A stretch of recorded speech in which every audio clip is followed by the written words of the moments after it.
closed down for one reason or another. From my perspective, that's not good. So I'm trying to be as succinct as I can in asking a question. Okay, what I'm asking you to do is be more succinct. Well, I've been incredibly succinct. I've only indicated virtually by bullet point the areas that I'm indicating. So I'll leave it at that, Mr. Chair. So the question, you heard a question there, Claire? Sorry, I'm not totally clear on what maybe through the chair, if I respond with a general statement. Look, if you as a council are clear about what you want your CCOs to achieve for you, then the statement of intent is an appropriate place to put it in. If there are more behavioural or performance related issues that you feel need to be addressed, then the letter of expectation may be one place to deal with that. You also have opportunities through your sort of 6-monthly performance reporting when the CCOs are here in front of you, or through direct discussions with board members or the chairs to address those. So there are a variety of mechanisms depending on what the issue is. Councillor Casey. Yeah, my issue is the length of time it takes to get from A to Z. It's like a big lumbering sloth. And by the time we get to the end of the process, it's completely out of date. And so it's about the need for responsiveness. We make decisions on a weekly, daily basis that impinge upon the work that the CCOs do, and yet there's no opportunity to make any amendments to the way they operate based on our decision making until we get through the lumbering sloth of the process. And that I haven't really, that's my number one issue, that it's completely unresponsive. And we've just been in a workshop where we talked about the need to be agile. What's the opposite of agile? Slothful. Slothful. That's it. Yeah. So that would be my number one, is, the inconsistencies, horses for courses. But no, what do we do between times? What do we do when that process starts it takes nearly a year, right? According to your wee chart here. What do we do if we make a really important decision halfway through it? Just let them go and do their own thing until we get to the next one. there are opportunities along the way to modify the statement of intent, or under section 92.2 to give them a directive if we've changed a plan or a policy, to look at those kind of aspects. I think what this review can do is look at how responsive we can be and what are the options within the SOI process and other processes to address that. Right, so that lumbering still comes to mind even as you speak. Yeah. Well, I think, sorry, I can't make this work, I'll just bellow at you. Oh no, there we go. One of the issues is whenever you as a council are considering whatever the issue may be, well, what are the impacts on CCOs, and that needs to be part of the advice that you receive when you are making decisions. So the moment that decision is made, the potential impact, whether it be funding or changes in operation, are known, and that can be just quickly communicated to the CCOs. Yes, the statement of intent process is slightly lumbering. Sorry, I think I'm double speaking. It is lumbering largely due to statutory timeframes, and we can't do a lot about that. But we can be more, and these things are always relative, we can be more agile in between. Thank you, Alistair. Councillor Fletcher. Thank you, Mr. Chairman. I rather welcome this piece of work. As I have spoken in the past, I've got a concern at the moment that when it comes to CCOs, we've got a rather fractured approach, because some of the work on the performance of CCOs and the directors and so forth, appointments, is through the Appointments Committee, some is through Finance and Planning Committee, some is through the governing body, and all of that for me makes it confusing to really drill down on the accountabilities that I would like to see within CCOs. So I think this piece of work could be really useful, and if one of the intentions is to identify options for improving that process, will it be possible for you to report back on what an optimal governance framework might look like, especially given that this work is going to take until November to finally report back. But I've got a couple of other questions as well, but I'd just be interested in the officer's view on that. I think we're lurching into the territory of the governing body there, setting the terms of reference of the relevant committees, which I think that inherently gets to that issue. We hadn't envisaged that being within the scope of... Sorry, that's quite here. Yeah. Sorry,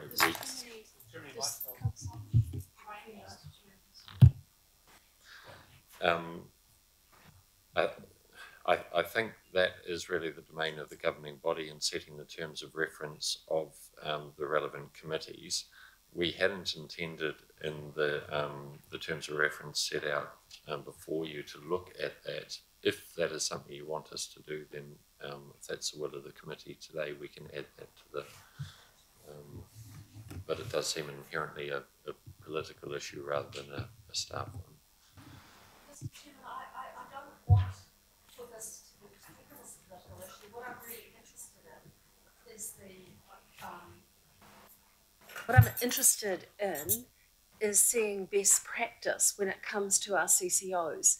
You know, I am a strong supporter of the CCO model. What I have been concerned about is that sometimes we don't use the opportunities as governors to apply those levers effectively, and what I don't want to compromise the officers, but I think there would be some agreement that there are often misunderstandings between CCOs and the council or the councillors. So while I see it as entirely the prerogative of the mayor and the governing body in terms of setting the right governance framework, surely we can look at what might be effective in terms of having those accountabilities that sit both ways between councillors and for the CCOs themselves. So I don't want to put you on the spot on that. And the other question is, if you want to change the subject,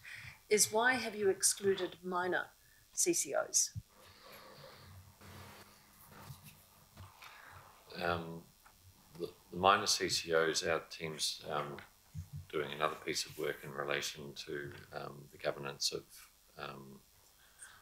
community entities. I think we've described them as the smaller CCOs.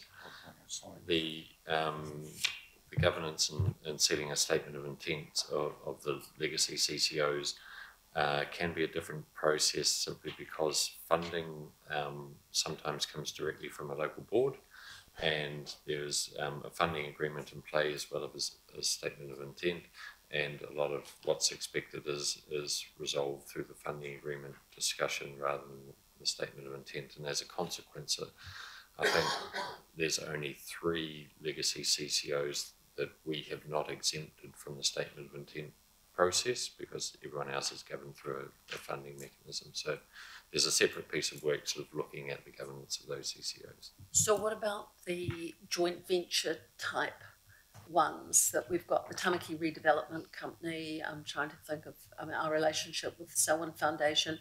Do you see the work that you're going to undertake here as relevant to those? Through the Chair, the Tamaki Redevelopment Company, we are a minor shareholder in that organisation. So the SOI or the SPE is actually set by the Crown, and we provide input into that process. So those organisations, again, are a slightly different model. So you don't see in this framework, but that's absolutely fine. But if you can just come back to the original question, which is about how we can identify options for improving the statement of intent process, if that's one of the objectives, what our role and responsibility is in achieving that. Yeah, look, if you as a committee want us to look at those aspects, we will. Mr. Chairman, I mean, we're just at questions at the moment, but maybe that's something we can discuss further into the meeting. Councillor Bartley. Thank you, Mr. Chair. I'm really interested in the opportunity for effectively a first principles review. We are, and we constantly around this table express some of our support and our surprise at when things go very well with CCOs, but mostly there's an awful lot of grumbling and frustration. And I'm just putting out there, if we were to start the Super City again from scratch, would we set up these CCOs in this form with these outcomes attached to them? And I know in the first term we rather enthusiastically reviewed the CCO model, and I still think that that was actually quite a good piece of work, and it was certainly quite enlightening as to which CCOs were fit for purpose or made sense to be CCOs and which didn't. I'm just interested in 9 years on where that fits. And I know people all say we've got legislative requirements and all the rest of it, legislation can be changed. I just think before we put a huge amount of effort into yet again modifying something that might already be sitting on a fairly unstable and flawed platform, where do we do that big thinking?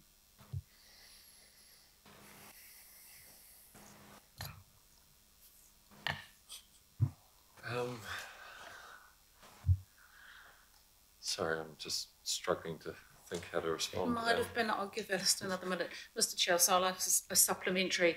It might be an unfair question just to put out there now. So maybe my question simply is, rather than asking for an answer, it's putting it into the mix that I suggest that maybe as part of that initial scoping work to be done in April, that we give some serious thought to a first principles discussion.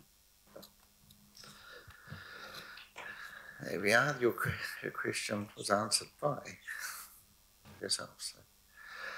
Councillor Bartley. Thank you, Mr. Chair, and through you. I feel like Auckland Transport is making me look ineffective as a councillor, and so I support what Councillor Holt is requesting, and I really think we do need to review the CCO model.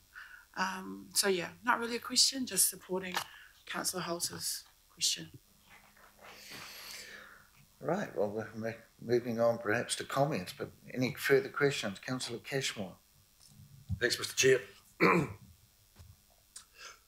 The SOI issue, memorandum of understanding, letters of expectation, that whole raft of old-fashioned ways of doing things, how much of that is set in statute that we have to do? And what is our ability to change that whole recipe, if you like, into something that's probably more fit for this day and age? Through the chair, the only thing that's in statute is the actual SOI provision, which requires them to provide us with the draft SOI and some of the requirements in that by the 1st of March, and for council to provide feedback within 2 months, and for them to provide us with a final by the 1st. Then there is in legislation some requirements around modification and when we can do that. But the letter of expectation is a best practice kind of approach that we have undertaken. So those are the kind of the key legal requirements. If you did happen to be speaking to a Minister of Local Government, if you could suggest that we could have the ability to agree our own timeframes with the CCOs to develop these, I think that would be useful. If councils had the ability to agree their own statement of intent timeframes with the CCOs, I think that would help enormously. This is, I guess, my personal view that the statement of intent process works best with entities that are making you money and are out there truly at arm's length. When you're looking at activities that are core council functions, such as delivery of water and wastewater and transport, particularly transport, so inherently tied up with our budgeting process, that we end up running a couple of processes side by side. If we had a bit more flexibility around doing strategic planning of what we wanted them to achieve alongside the funding discussion, and then the statement of intent process that could fit more neatly alongside that, I think that would be beneficial. Mr. Chair, that is exactly my point, is that this process is almost combative, it's certainly non-collaborative, and I think it needs to be reformed a bit to make it a more collaborative approach. I would not support bringing CCOs in-house, but I think that the way we set them up needs to work better, that we have a far more trusting and engaged relationship than what we currently exists. And I think part of this way we go about doing this recipe, if you like, does not help that process. So I'll be very keen to work to try and achieve a more collaborative, joined up outcome that's better for everyone. Yeah, there was echo there. I don't know why. We need to take a note of that. There was echo on that one. So, Councillor Darby, you have a question? Yes. Yep. Echo the Deputy Mayor issue there. I'd be very wary of what you wish for, trying to suggest that CCOs are all those responsibilities are dealt with around this table. My last memory of the North Shore City Council was an officer with a doctorate bringing his 8th report over 5 years on where a bus stop should be. The bus stop, 3 months after the new city was put in place, the bus stop was put in place by the CCO after 8 reports after 5 years. It was yellow painted line governance on transport. So just on this, I know we asked earlier, and it's reflected in paragraph 12, sort of more alignment with budgets. I guess what I struggle with is more alignment with our strategic documents. I often get a sense that it's a lot of tick boxing. So I would like to see some of the issues and actions to be addressed in SOIs that they reflect the strategic documents in a meaningful way. And that's the Auckland Plan 2050 and many, many others. And the other area I struggle with, and there's some case law on this now, the economic impact analysis and business cases that SOIs, so CCOs and ourselves do, but in this case CCOs, I repeatedly don't see the non-market outcomes quantified. You know, because business cases need to sort of identify, you know, dollar values, and they struggle to do that. But there's now case law that requires those non-market cultural heritage generally, landscape, visual outcomes to be quantified. And I'm starting, maybe this is a subset of the work we're doing here, but I'm still seeing these very narrow business cases. So I don't know where that, I know we're not talking about what drops out of this, and I sort of am, but I think that's, for me, pretty fundamental. So reflecting strategic documents, and another item is ensuring that business cases reflect case law. I think it was about 2 years ago that the non-market outcomes have to be identified.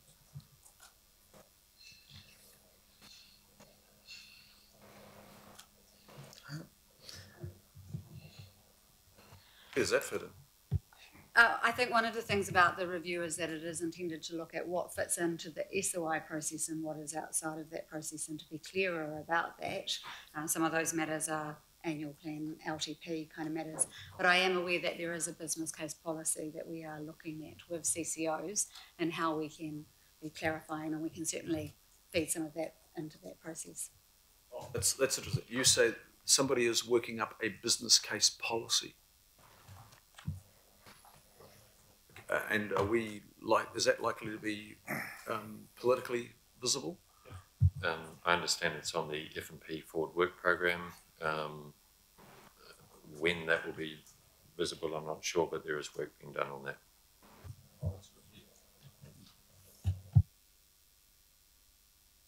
Councillor Cooper, questions? Okay, we'll go Councillor Walker, Councillor Simpson. So can I make a comment now? Right? Yeah, we're on to comments. Okay.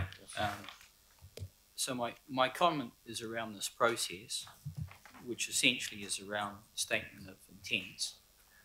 I think what a number of councillors are indicating, and I'm certainly indicating, is yes, there are some things that we can do around the statement of intent process to enhance that, but there's a larger context that goes to governance, the mandate of the CCOs, overlays around efficiency and effectiveness, business cases, lack of integration. There's a raft of things that I could outline that aren't happening very well. And I'd suggest there are a large number of case studies that we could apply around that. And we need to grapple with that. By all means, this is identifying that councillors can feed into this process.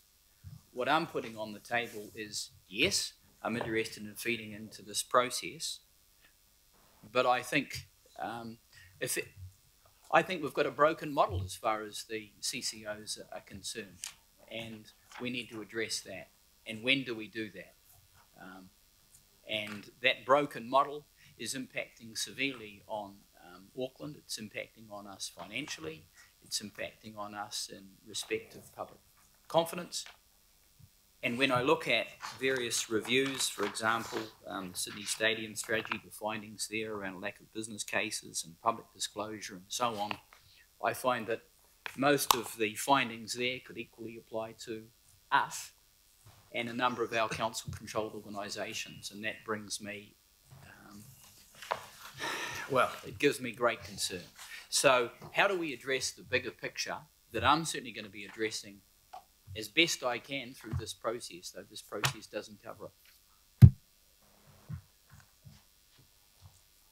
Look, if I could, I think there seems to be a general current of accountability of CCOs running through the questions that are coming through. We've been asked several times over a period of years to always look at the accountability mechanisms of the CCOs, and I can summarise the outcomes of all those reviews to you very simply. You need to be as clear as you can about what your expectations of the CCOs, and that is in your strategy and policy decision making, and budget being the sincerest form of rhetoric, funding what you consider to be a priority. And then it comes down to monitoring their performance. Now, we're making some changes to how we present information to you on that monitoring and performance. But I think the key thing for me is that it's also being clear about what CCOs are doing that you aren't happy about, and raising that directly with them so that they know it's an issue to be addressed. And quite often, there isn't a clear mechanism or channel for those concerns to be passed on to the CCOs. And I think so long as you are as clear as what you can be about what you want them to do and fund them to do it, monitor their performance appropriately, but also give that feedback on what seems to be a lot of operational issues which are causing concern so that they can be addressed and the CCOs report back to you on what they're doing about that, then things take on a different complexion, I think, from an accountability perspective. So the tools are there, it's just how we use them, I think, is what needs fine-tuning. All right. Councillor Simpson. Thank you, Mr. Chairman. Ladies and gentlemen, I'm very happy to move this review. I do so knowing that we have to get it better. I understand the concerns from Councillor Fletcher. She said them multiple times, and I think there's a little bit of, not a little, there is merit in what she says.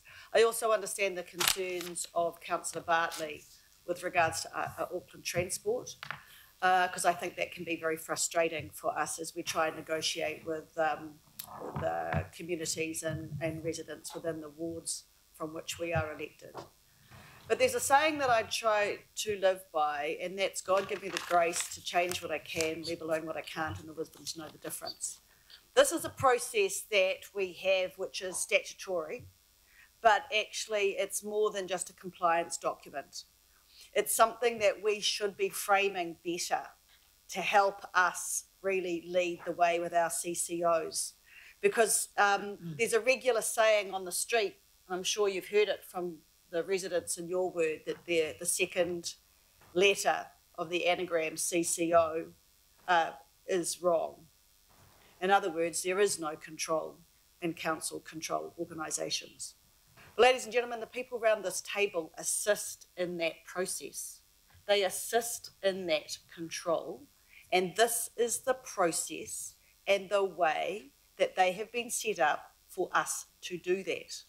So I strongly welcome this process. I strongly welcome the ability for staff to have another go at this, and I think that the outcomes of the 2014 made a good start, but we were brand new then, and there are many older and wiser as a result of that review back then. So I commend this for everyone's vote and support, but I also commend you as individual councillors to really think hard about how we can do it better.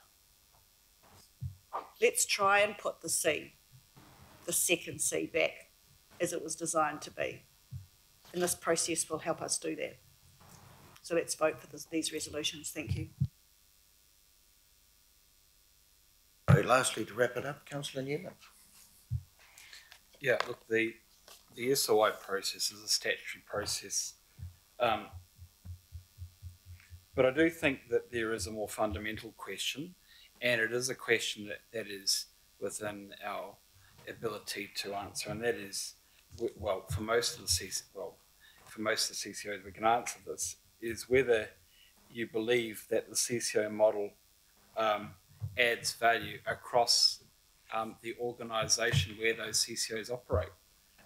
Do you think that a board of directors with their own management team operating these CCOs is a better model than another model? And the only CCO that I'm aware of that actually its statutory role and function is set down, the Auckland legislation is Auckland Transport. That's it.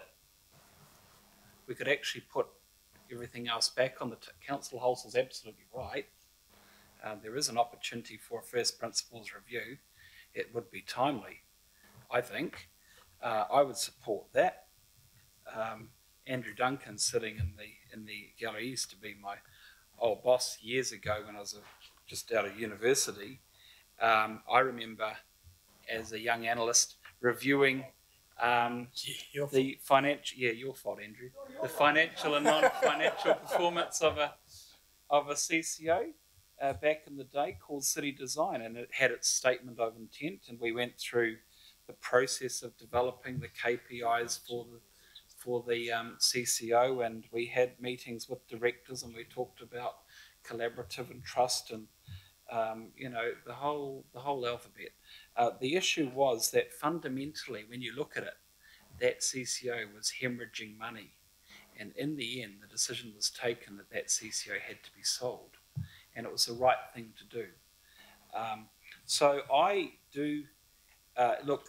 This review process will allow for us to go through the exercise of establishing expectations and identifying issues and options for improvement, and we will work on the words, and we will work on the letters, and we will work on the nuances of every sentence and every paragraph. But fundamentally, you have to decide if you actually want to back the CCO model across all parts of where the CCOs currently exist. And I think that's where Councillor Walker is coming to, because I don't think he necessarily does. And maybe he is right. So that is not within the gamut of these resolutions, Chair. My question to you would be, how does that first principles review get endorsed? And if there is a will, and I think there possibly is, what do you intend to do about that? What do I intend to do about it? Well, if I'm re-elected as a councillor and then reappointed as a chair of finance, I would have thought it would be a sensible time to be doing that next year in preparation for the LTP. I'm not seeing it happening this year. Alistair, Claire.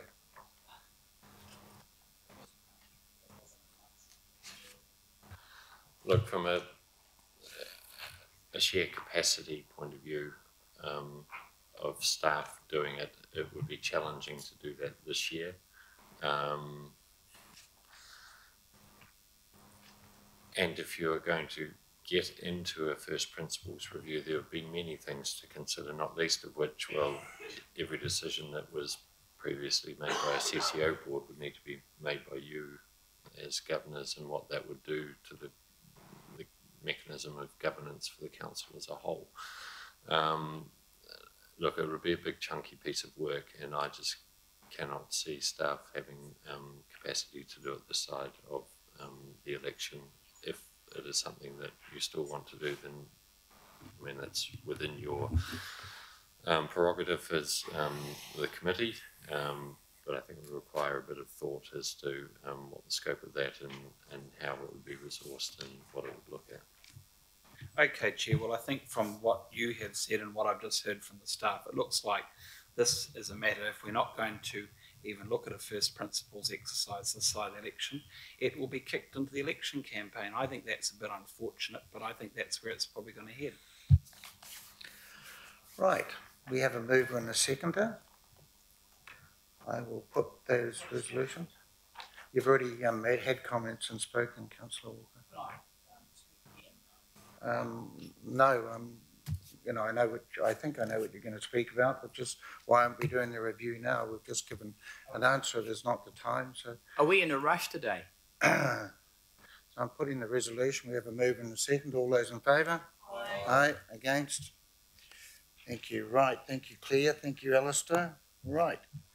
Andrew, the man who's caused all the problems with the CCOs. Come on up.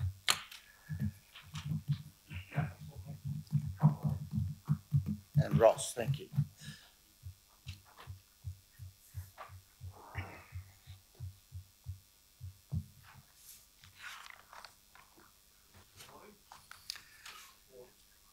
Button, Andrew.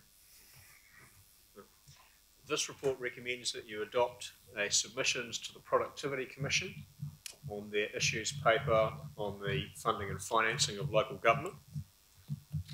Missions issued the issues paper to get input from around New Zealand and particularly from councils to inform the next stage of their process, which extends into a draft report June next year with an opportunity for further submissions at that time and a final report to come out in November.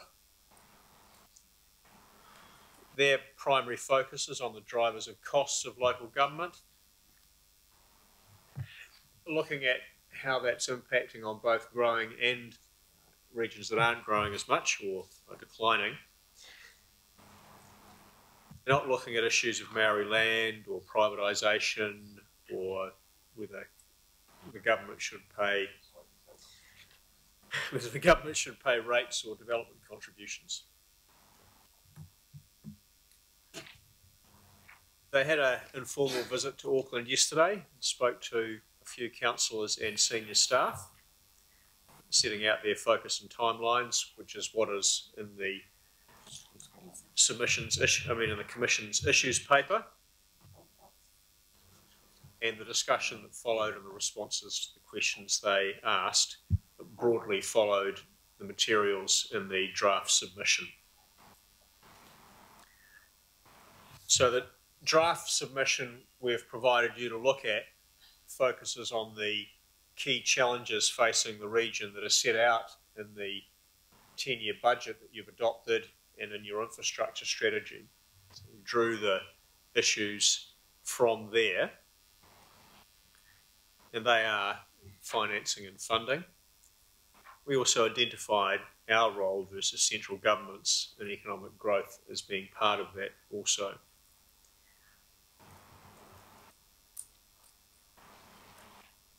Placed a bit of emphasis on that relationship, both in terms of who funds what in some of those spaces and what the funding sources are, and also noted the value of our partnerships that we've two particular key elements last year with ATAP and the Regional Land Transport Plan, and then the work in Milldale,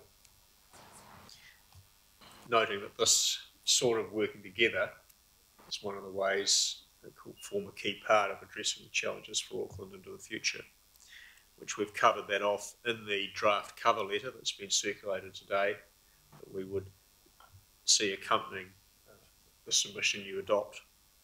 We've also had feedback from the Waitemata and Manurewa local boards, which we're proposing you attach to the submission and ask the Commission to consider those. Waitemata identify funding the impacts of growth and in the context of their board area, and note issues with the funding of renewals and the impact of homelessness, which is a manifestation of the housing affordability issues. Manurewa note the challenges for local boards in the context of their funding and suggest that consideration be given to a funding formula for local boards being put in legislation. And we've also had some informal feedback from the Howick local board, noting the complexity of funding mechanisms and the costs associated with that, and some observations about the tensions between the governing body and the local board and the balance of delegation and funding responsibilities. I'm happy to take any questions.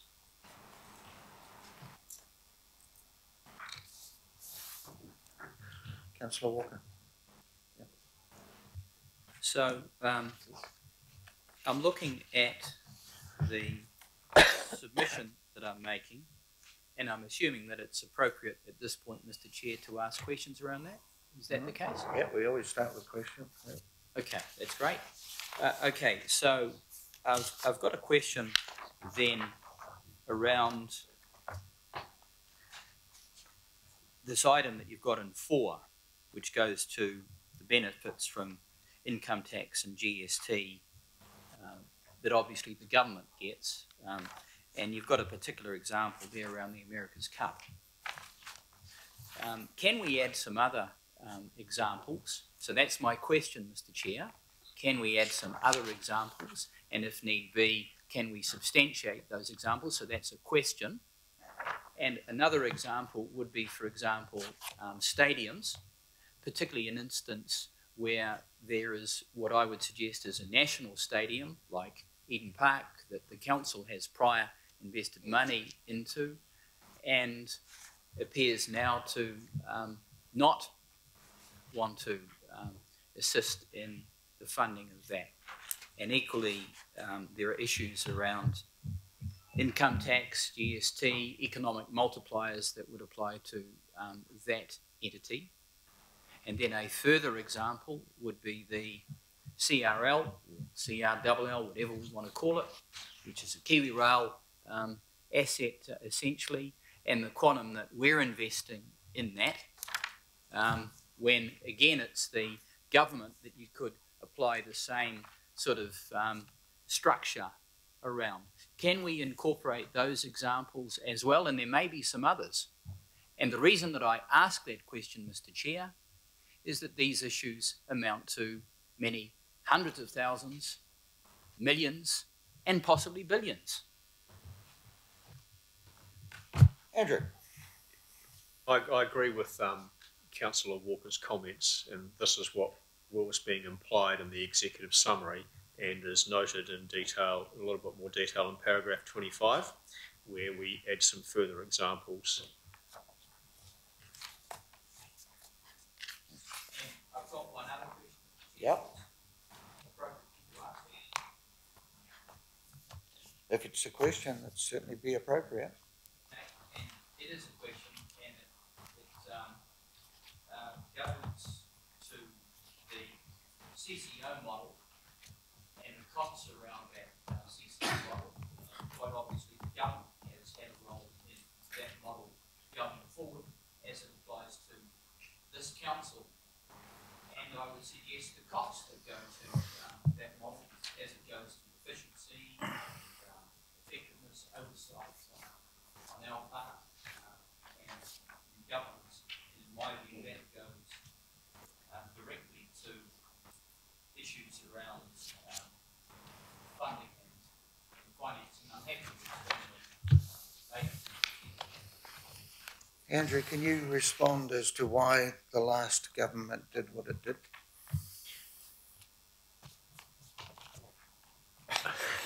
I'm afraid I don't know the answer to that question, so That was the question that Councillor Walker asked.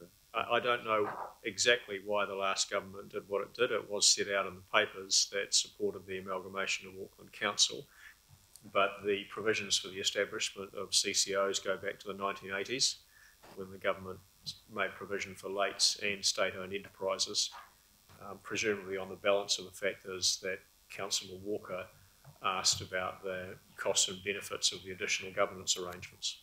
Yeah. And the last question, Mr. Chair, is it possible for us to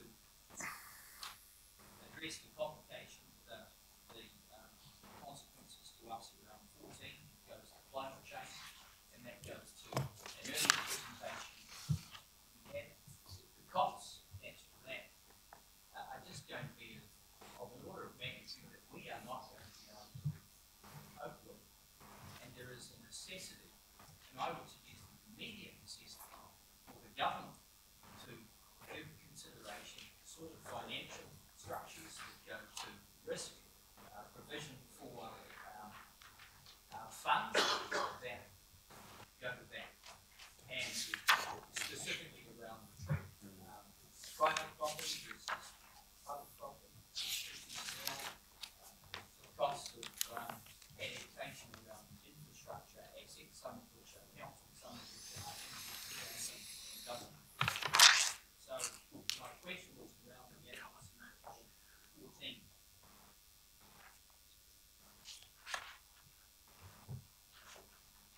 So what we've proposed is that the government look at this on a national basis. I think LGNZ and SOLGA made submissions to that effect as well, which we're proposing there be support for here. The scale of the numbers that are talked about in their submissions are noted in paragraph 14. And I can't remember it exactly, but that 1 to beat 3 billion is just for the three waters. They had larger numbers, I recall, in association with dealing with pullback from the coast and areas that will be affected by rising sea levels.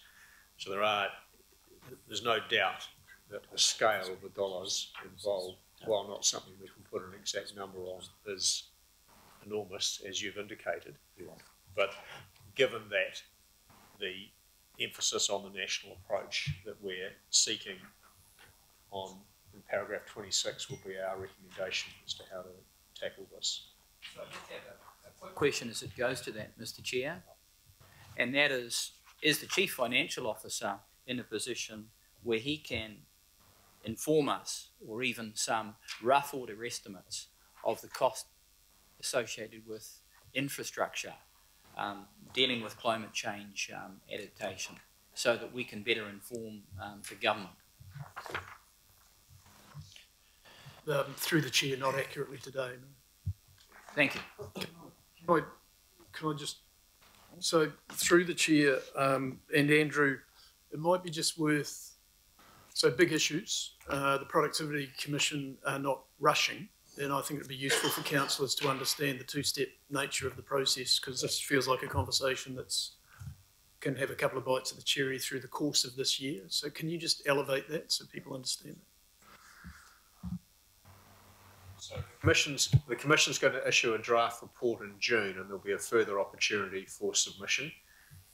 We're asking the Commission to look at our issues, not just in the context of this brief summary that's 9 pages, but in the scale of the issues it is brief, but also to be looking at our infrastructure strategy, our 10-year budget, both of which raise some of these issues in a bit more detail than we've got here.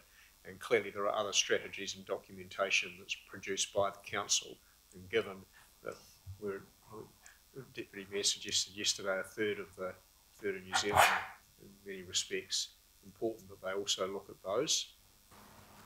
Yep. Councillor Casey. No disrespect to the staff who put together this submission, but my issue rests with the Productivity Commission and the way that they describe Auckland, or assume Auckland as a homogeneous society where everybody's got the ability to pay.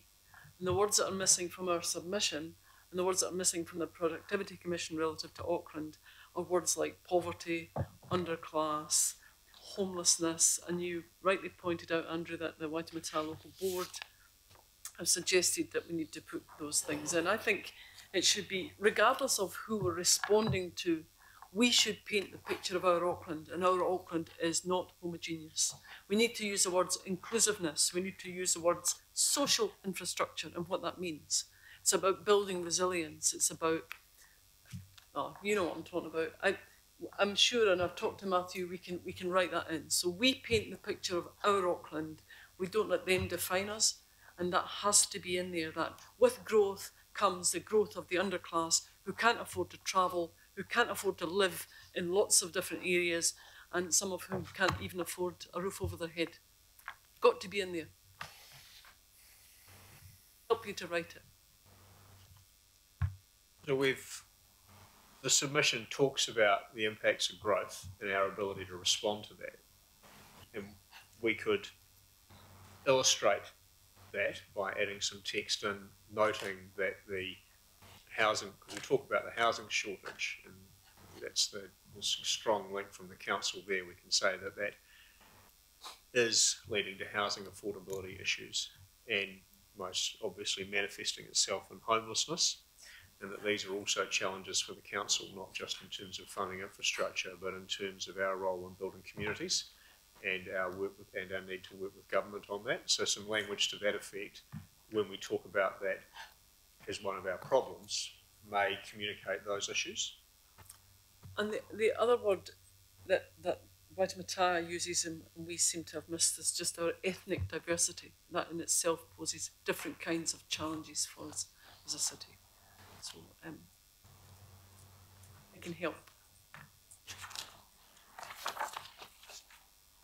We do have facility in the resolutions to delegate to the chair, does delegate to the chair of committee to make minor amendments and corrections, which this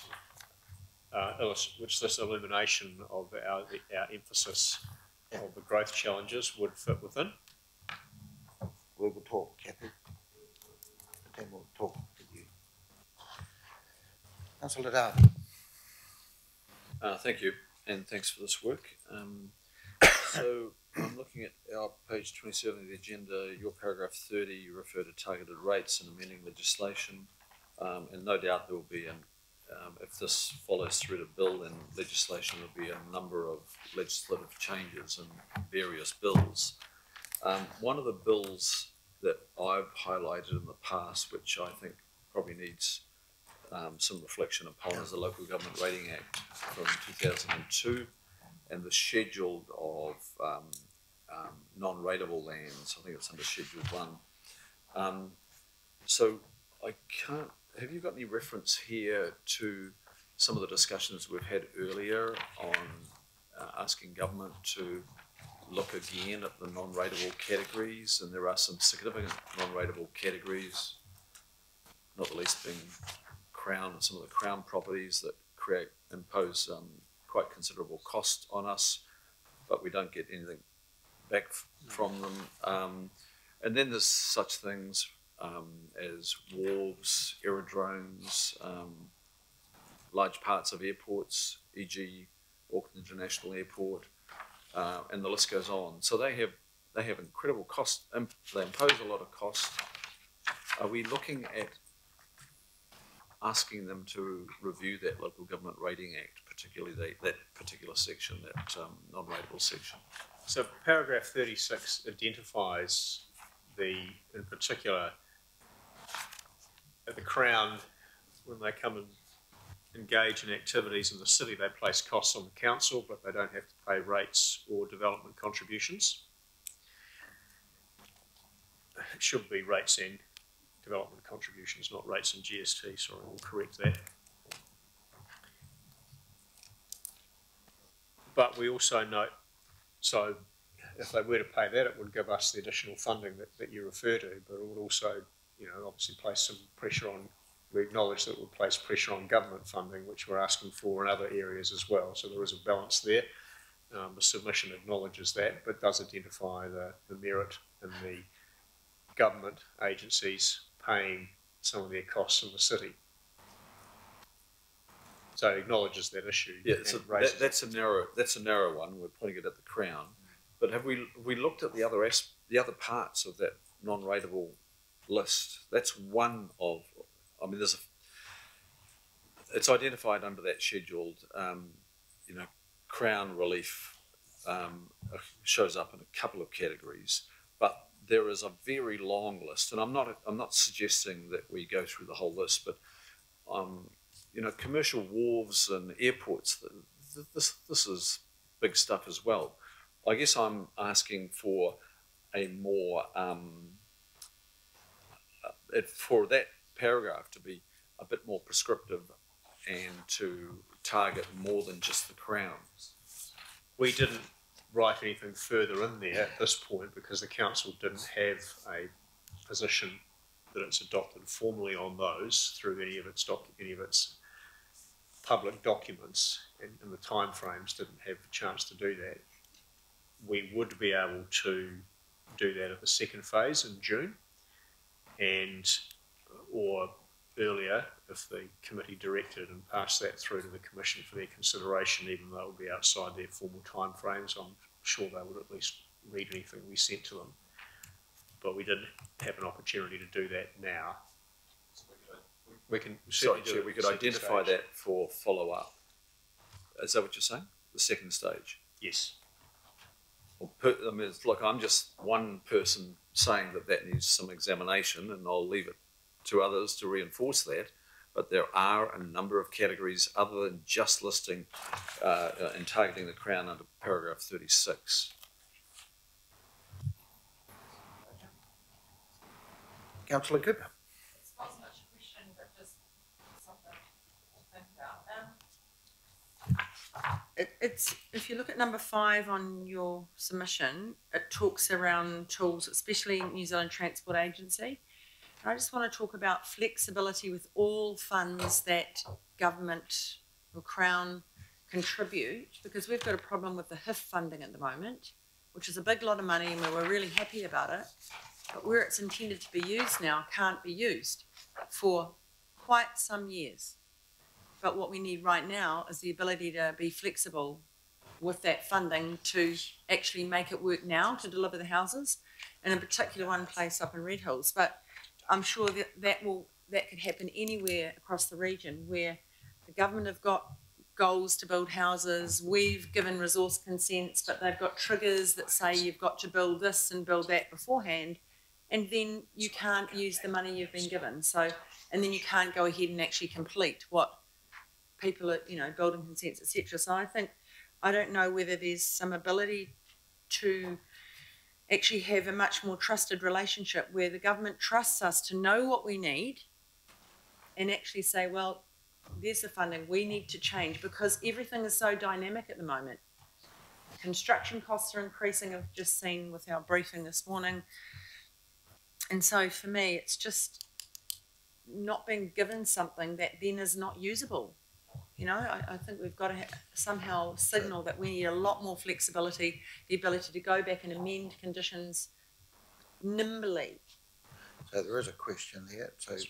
So I guess I'm saying, can we put something like that in? Because, we get caught all over the place. And often the funding that a government, whichever it is, wants to meet their targets, and that might be great for them, but it doesn't actually allow it to happen quite often because they don't talk to us before they make up these funds. So at the broad level of providing for that greater flexibility in relation to a range of council's funding tools, that point is made in 2 or 3 places in the report, in the submission. I think so. Sometimes you have to specifically in relation to. Yeah, I'm just wondering. Look, I'm not. Sometimes you just have to put it right in their face. Here's an example, because it's very easy for the ministry people in Wellington to not have a clue.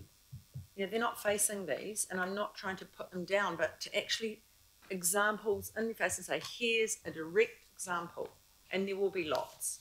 And I don't know whether we're sort of doing that, but Ross, case studies. Ross was going to comment. Yes, so we agree with that point around flexibility. We've tried to capture that in the report. HIF is one example. We refer to DCs, transport funding. The nature of legislation means you've got to be very systematic in locking down planned expenditure over a 10-year horizon, but then you need to respond as developments happen and market changes. So we're trying to, I guess, hint at a desire for a more flexible, trust-based model.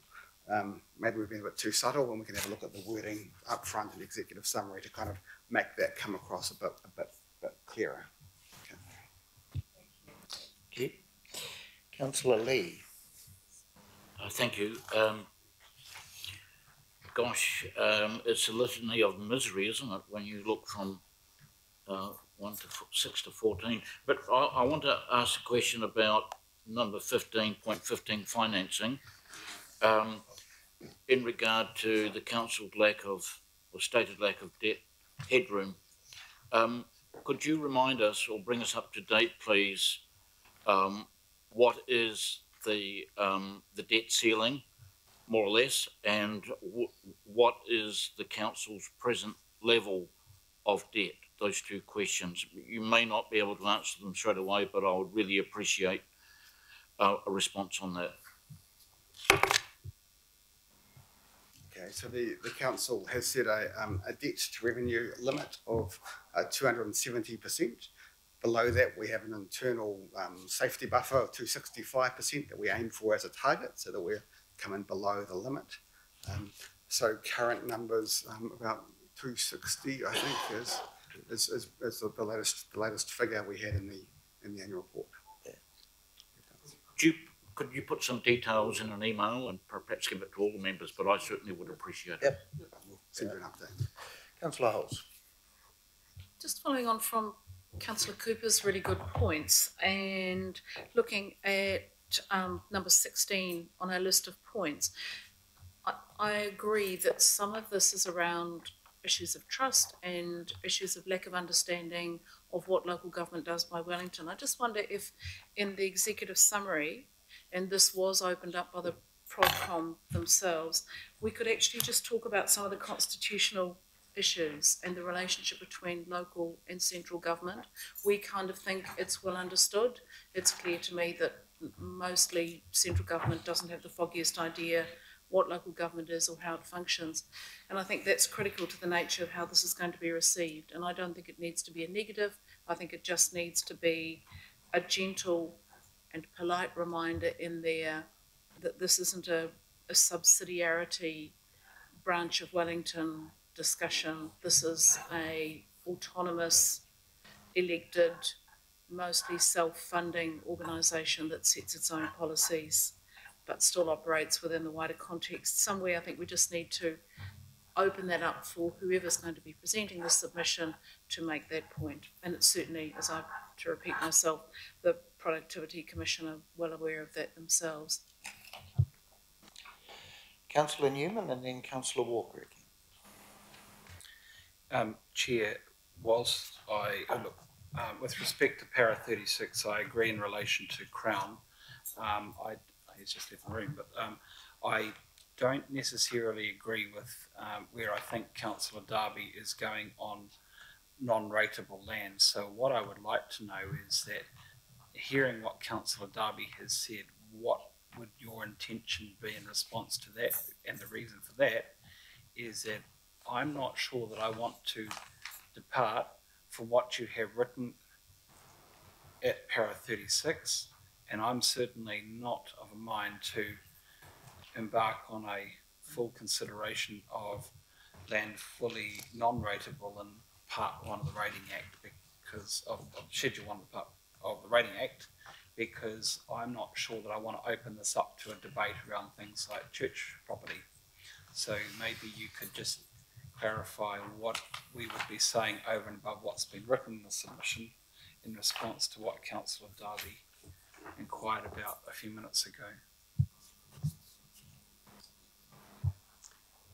My suggestion was that because the council doesn't have a formal position on the matters that are defined as non-rateable, that we could either respond to the draft report in June, put a response in then, or if you wished, we could report back to you on that issue, seeking a position from the councillors, which we could communicate to the Productivity Commission prior to that, if you wished. So we've got either of those timeframes available.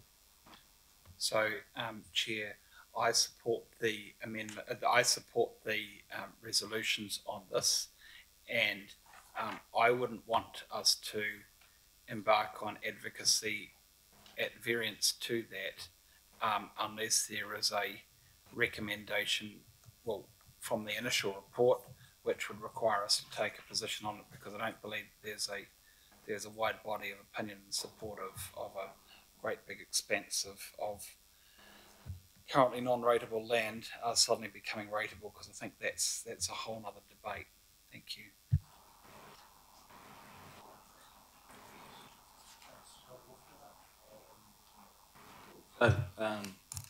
I've got a few questions. Is it possible to have another example added about this issue between local government and national government around freedom camping? And the context around that is that local government, in this case Auckland Council, is essentially having to fund parking and toilets and a whole range of things for activities associated with tourism that the government's driving, and the government gets the revenue in respect of the GST and a whole bunch of things. So can we add freedom camping?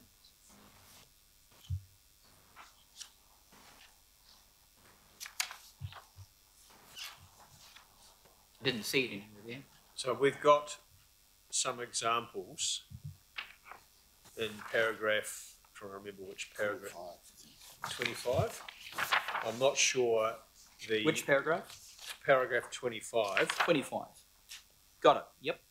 And I'm not sure where the costs, the Council of Freedom Camping would sit relative to a range of other examples we could add. So I'm not sure if that one's of a similar scale as to some of the other demands on us, captured in the impact of growth and growing tourism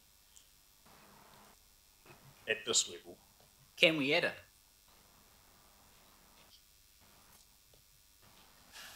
it? We can add a reference to the impacts of tourism, I think, and freedom camping if the committee wishes. Okay. The other question I've got is just around 15, which is talking about the council's debt headroom.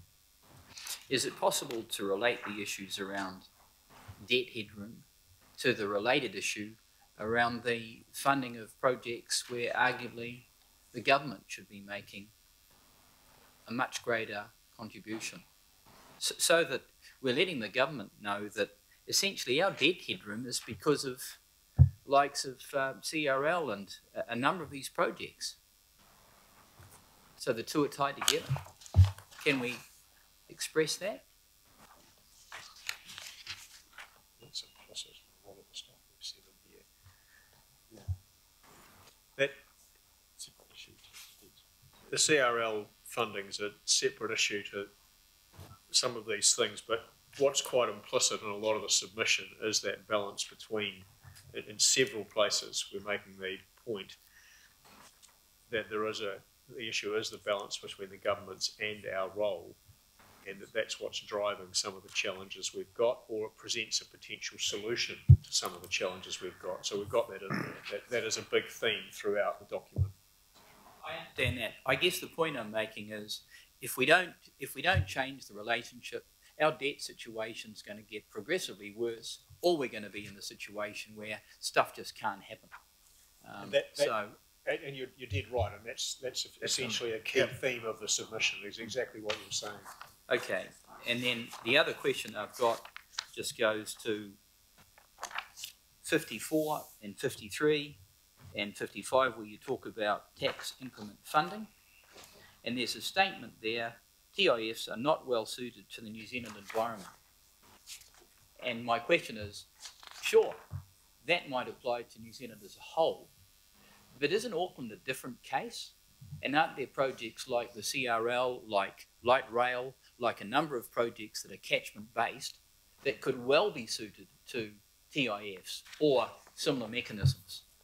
So we effectively look to be closing that off, and I would have thought the opposite would be the case.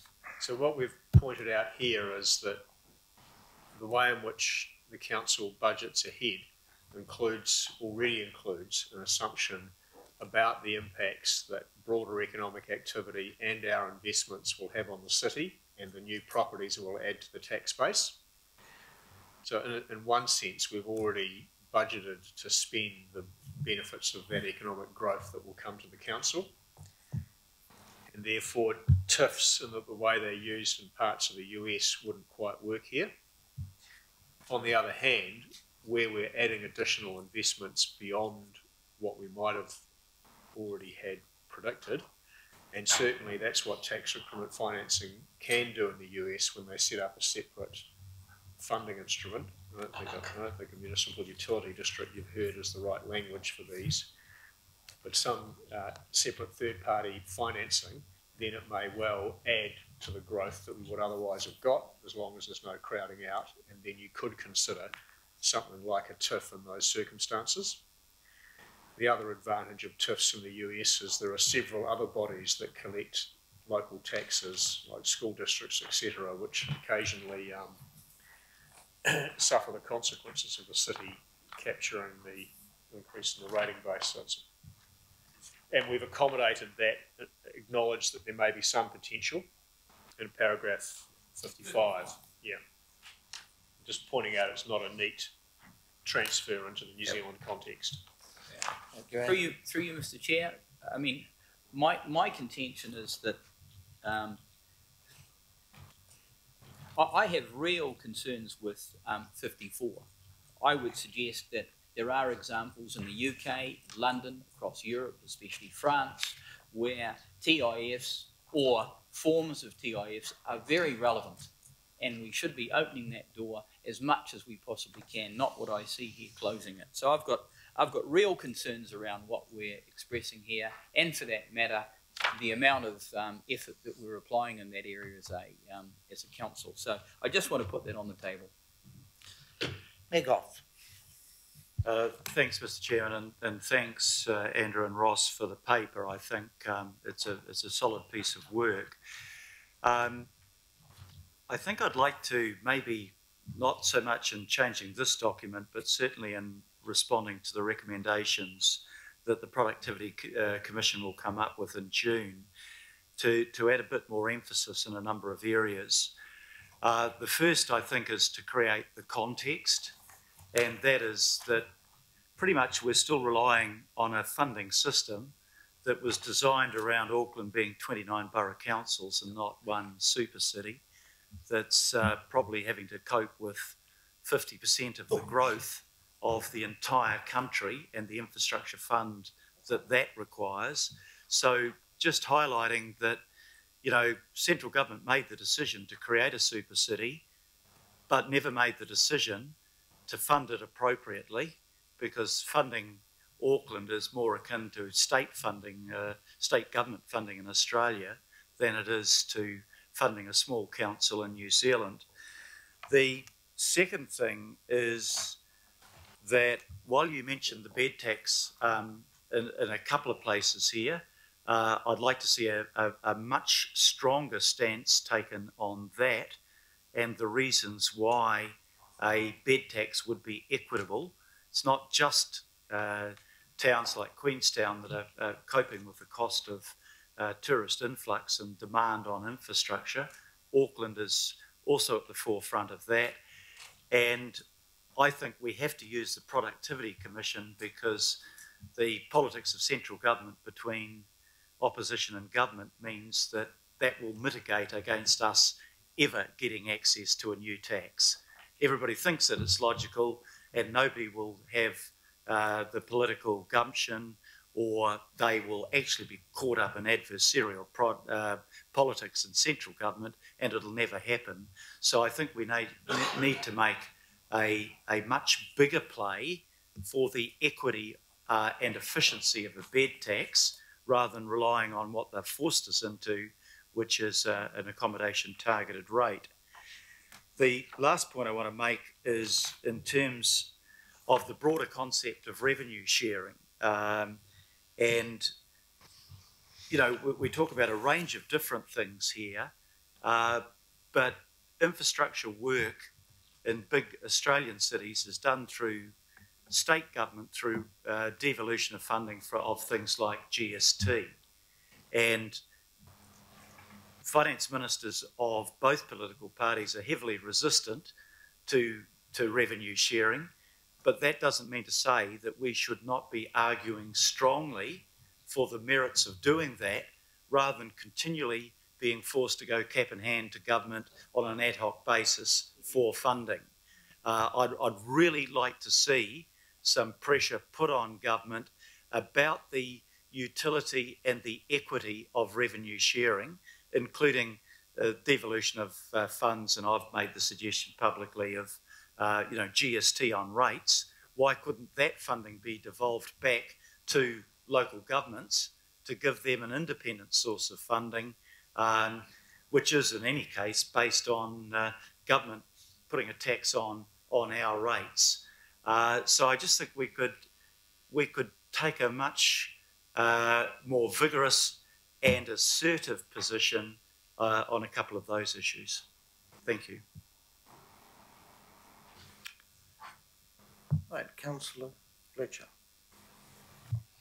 Thank you, Mr. Chairman. Firstly, was this a paper? Did I miss it? Did we have a workshop on this? No, there was no workshop. Oh, because as you know, I get a bit critical of too many workshops, but if ever there was a paper that I would have really welcomed a workshop on, it would be this one, and I don't want to take up too much time, but that section on expansion of local government responsibility, certainly in the area of social services and so forth that we are involved in, I think could be fleshed out. I totally support the Mayor and what he's just said. There's a whole range of things that I think we do need to make much stronger in drawing attention to where there is pressure on local government to fund services and activities which legitimately should be funded by central government. So, but can I just come back to something else the Mayor was discussing, and that relates to the, I think, clause 51. At the time that we talked about the accommodation provided targeted rate, we were talking about, at that stage, a long-held desire by some councils to have a tourism levy or a tourism tax. And we saw this as potentially, it was sold to us on the basis that potentially that could engage central government in passing legislation. If we are to go out and have advocacy on this, I think we should be thinking just not around the hotels, but the tourism sector. There are a whole range of activities in the tourism sector that benefit from the activities of ATID. So I'm unsure as to why you've limited this in the language. You know, this is something I would have really liked to explore in a workshop, and I'm aware that we're in an open meeting now, and I'm also aware of the background and the fact that there is a judicial review on this. So I don't want to put you in a position of speaking to any matters that might be sensitive.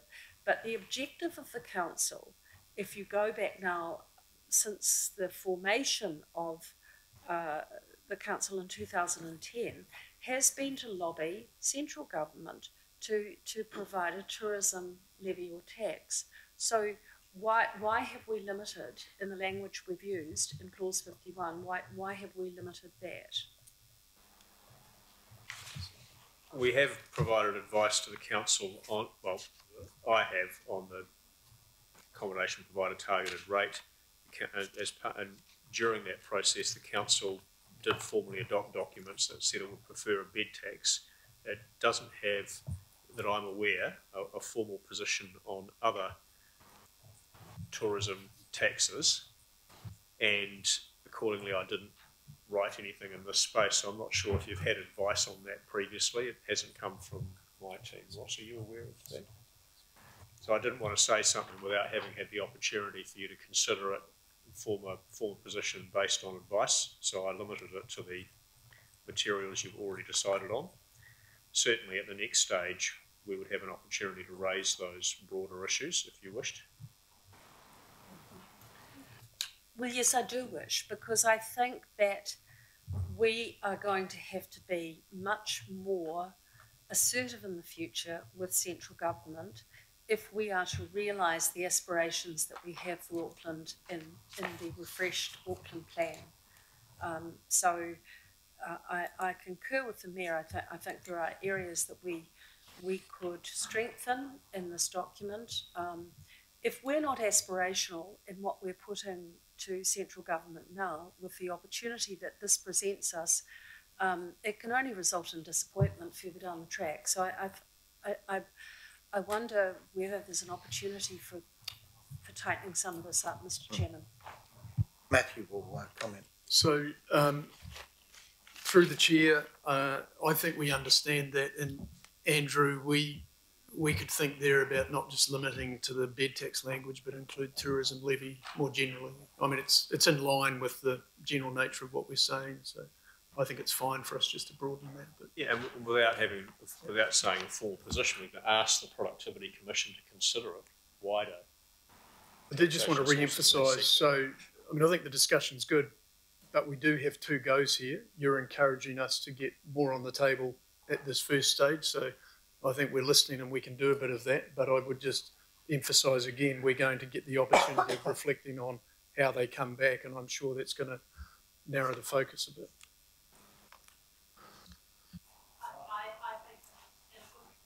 In a good negotiation, you need to take every opportunity you can to put your objectives on the table. Speaking to the motion, Councillor Walker, and you can wrap it up. You're the last speaker. Just speaking to the motion, I really want to commend the officers that have put this together. I don't know whether it's Andrew and Beth, and maybe there are others, but it's a really good job, and I think the process that we've just had, where councillors have fed in, is also really good, and hopefully there's a strong consensus around that. So just speaking to a few items real quickly, I just want to agree 200% with the Mayor around his comments that go to revenue sharing. That needs to be right up there. And, you know, I could say some stuff about that, but when you look at the situation in Australia around the state government funding relative to the situation that we're in, it's just, you know, we're in a chronic situation and it's getting worse as Auckland gets bigger. So that's the context. As Auckland gets bigger, we're effectively a really significant state in New Zealand, and we've just got woefully insufficient funding, especially given our emphasis as an economic driver in New Zealand. So that's a big context. So anyway, I'm sure the Mayor's around that. The other emphasis for me that's important is the messages that Kathy was putting around the human face, the homelessness and and all of those things that also go to the setting that we face, and that's directly related to our economic fix, and also the issues that the Mayor's raised around revenue sharing. And really lastly, I just can't emphasise the importance of climate change and really beefing that up. Obviously we're not informed around our adaptation costs, because as Matthew mentioned, we don't have them yet, but we know they're going to be huge. And I guess the last comment I'd make is if we can put some examples in and have some numbers around those examples, that'd be great, because then hopefully, you know, the government gets the message and they understand the magnitude of some of the stuff for us. Thank you, Councillor Walker. Right, well, Councillor Sayers. Thanks, Ross. Just very quickly, I certainly concur and fully support the Mayor's comments around the document strengthening up and taking that opportunity now. And I also want to reinforce Councillor Fletcher's comments, and I certainly agree with him in terms of looking at how a tourism levy might work. Thanks, Mr. Chair. Right, councillors, we have the motion on the table, a few slight amendments there, just reflecting the additional papers, so we'll put... Sorry, councillor Lee. Brief, Mr. Chairman. This report makes pretty gloomy reading, really embarrassing, I guess, for us all. But we are dealing with a huge problem, and the cause is an all-embracing paradigm, the neoliberal paradigm, the growth that the report, the population growth that the report says Auckland is experiencing. It's not like Auckland is experiencing good weather right now, or bad weather in the future, or whatever. The growth is that's causing a lot of these problems and costs, is the deliberate result of the policies of successive governments and the council, successive councils, if you will. And that also relates to the reference to costs exceeding the CPI. Inflation in New Zealand is very low, but when it comes to construction and related industries, particularly in Auckland, costs are some of the highest in the world. Now, that's a demand problem, is very much related to growth, but I don't see any acknowledgement of that. What we are saying is we want the same policies, but we want more and more and more money. We've had the fuel tax. No one else gets that. We've got the fuel tax. We've had the so-called bed tax, the fake one, the APTR, the targeted rate, very targeted indeed. We've had significant extra funding, and next year the rates will be set to go up 3.5%. And so there is a problem not with funding but with spending. Internally, exemplified by our borrowing limits, and externally with this rigged supply chain, monopoly supply chain construction market. So I can't go along with this stuff. It's just demanding more and more money from the people of Auckland, while the fundamental problem, the fundamental contradiction is ignored. Productivity Commission, set up by the ACT Party. It's not part of the solution. It's part of the wider problem I referred to. So I'm going to dissent from this. Thank you. Right, we're going to put the motion. All those in favour, A and B? All those in favour? Aye. Against? No. And recorded, councillor Lee? Yes, please. Thank you. Right, well, we're just going to take a 5-minute break. We should be fairly quick after that, but I think we need a break. Sorry? Scrabble, brains.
stepping back, and I see Councillor Newman's probably going to move it. No, we're just trying to keep them moving on, Councillor Newman. So I'm happy to move this. Do we have a seconder? Councillor Simpson, okay. Is there any discussion? Councillor Walker. First off, I just want to totally endorse B. Hopefully that will give us some oversight over some of these ollies, because some of them, and I'm thinking particularly of Rewa Beach, have not had any oversight whatever, as far as I know. And then I do have a number of questions. I'll just ask the questions. I don't want a response right now, Mr. Chair, but I'm just asking the questions so the officers are aware of them. Yep. Auckland Investment Office, and I'm referring to Collindale Park, and the lack of a business case that I've seen around that, and certainly the absence of any market research that goes to the shifting of Speedway, and just what the relationship is between that and the 9100 million plus exercise around Western Springs, provision for New Zealand cricket, with no business case that I've seen around that. Yep, so some related issues there I'm just putting on the table. That. And I've got a question around the item that goes to Parks, Sports and Recreation that refers to loan restructuring. I'm just saying I appreciate some information around that. I don't know what that is. I've raised earlier issues around the statement of intent process, and I'm happy to talk with officers around my questions. Good. Thank you. Right. Any further questions? We've got a mover and a seconder. All those in favour? Aye. Aye. Against? Anyone against? Thank you very much. Right. We will no extraordinary items, so we'll just quickly shut the doors and exclude the public.